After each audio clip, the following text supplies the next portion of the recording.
Here is the news beat. The Director General of the National Orientation Agency, NOA, Malam Lanre Issa Onilu, has called on Nigerians to use the Lenten and Ramadan period, which kicked off on the same day, as an opportunity to embrace national unity and peaceful coexistence across the country. Issa Onilu noted that the convergence of the significant religious rites present a unique moment for citizens to reflect on shared values and work collectively towards national cohesion, peace, and progress.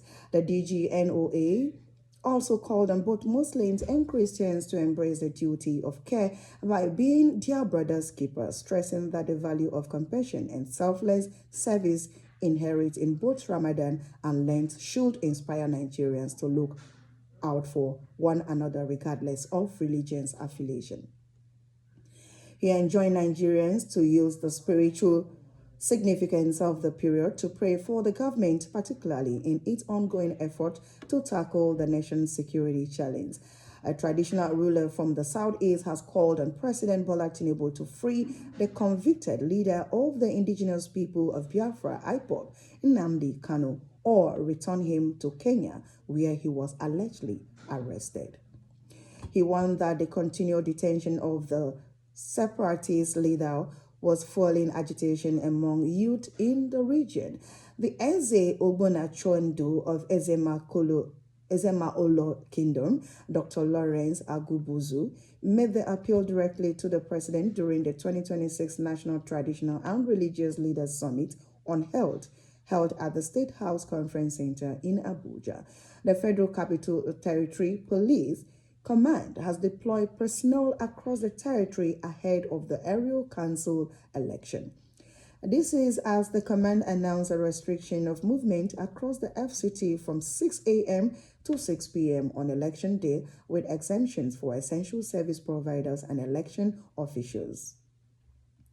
In a statement today, the command spokesperson Josephine Ade said the deployment carried out under the Comprehensive Operational Order involves a coordinated effort with sister security agencies, including the Nigerian Army, Nigerian Air Force, Nigerian Navy, the Department of State Service, and the Nigeria Security and Civil Defense Corps.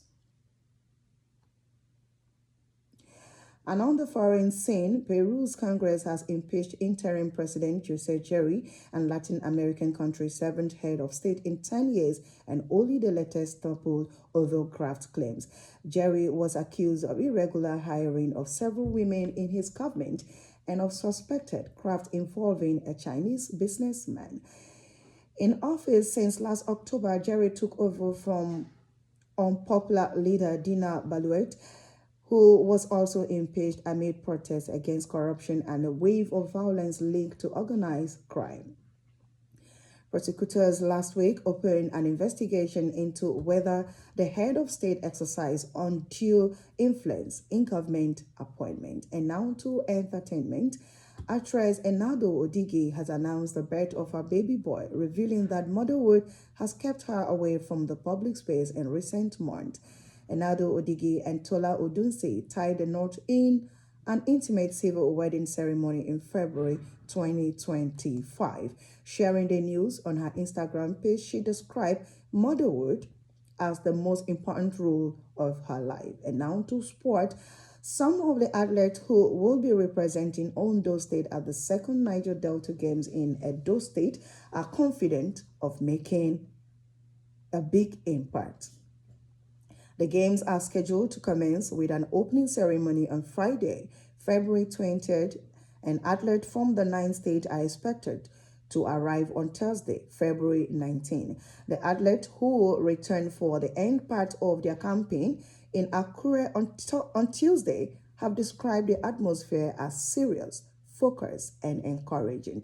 Two of the football players, Ola Gabriel Temitope and Olamide Agbejola, said the team had already switched into competition mode, adding that they were in camp to win. That is the news. I am Rachel Aben Ugonka. Many thanks for listening.